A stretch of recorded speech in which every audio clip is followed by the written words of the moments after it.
Hi எல்லோரும் எப்படி இருக்கீங்க? கெனடாவில் இன்றைக்கி தாங்க வைகாசி விசாகம். நீங்கள் இந்தியாவில் இன்றைக்கி செலிப்ரேட் பண்ணிகிட்ருப்பீங்க. ஸோ எனக்கு சண்டே அப்படிங்கிறதுனால நிறைய டைம் இருந்துச்சுங்க. ரொம்ப பொறுமையாக எல்லா வேலையும் பார்த்துட்ருந்தேன். ஃபஸ்ட்டு பூஜை கேபினெட்லாம் க்ளீன் பண்ணி பூஜை பொருள்லாம் க்ளீன் பண்ணி பொட்டெல்லாம் வச்சு எடுத்து வச்சதுக்கப்புறமா பிரசாதம் ரெடி பண்ண ஸ்டார்ட் பண்ணேன். இன்றைக்கி சுண்டலும் சர்க்கரை பொங்கலும் தாங்க ரெடி பண்ணியிருந்தேன். நான் இதெல்லாமே இங்கே ரெடி பண்ணிகிட்டு இருக்கும் போதே பசங்களையும் அவரையும் கடைக்கு அமிச்சிட்டு கல்லுப்பு வெல்லம் இதெல்லாமே வாங்கிட்டு வர சொல்லியிருந்தேன். ஆக்சுவலி இன்றைக்கி அதெல்லாம் வாங்குறது ரொம்பவே நல்லது அப்படின்னு சொல்லுவாங்க.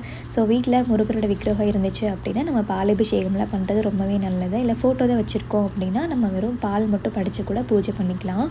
ஸோ நல்லபடியாக இன்றைக்கி பூஜையெல்லாம் முடிச்சுட்டு சாயங்காலத்துக்கு மேலே பார்த்திங்கன்னா டொரண்டோவில் இருக்கிற திருச்செந்தூர் முருகர் கோயிலுக்கு போயிட்டோங்க. கோயில் ஃபுல்லாக அவ்வளோ அழகாக அலங்காரம் பண்ணியிருந்தாங்க. சரியான க்ரௌடுங்க. கோயில்லையும் நெய் தீபம் போட்டுட்டு கரெக்டாக பார்க்கும்போது அந்த ஸ்க்ரீனை ஓப்பன் பண்ணாங்க. அந்த அலங்காரத்தில் முருகரை பார்க்க கண்டு பத்தாதுங்க. இனிமேல் நல்லபடியாக முருகரோட பிறந்தனால நாங்கள் இங்கே செலிப்ரேட் பண்ணிட்டோம்.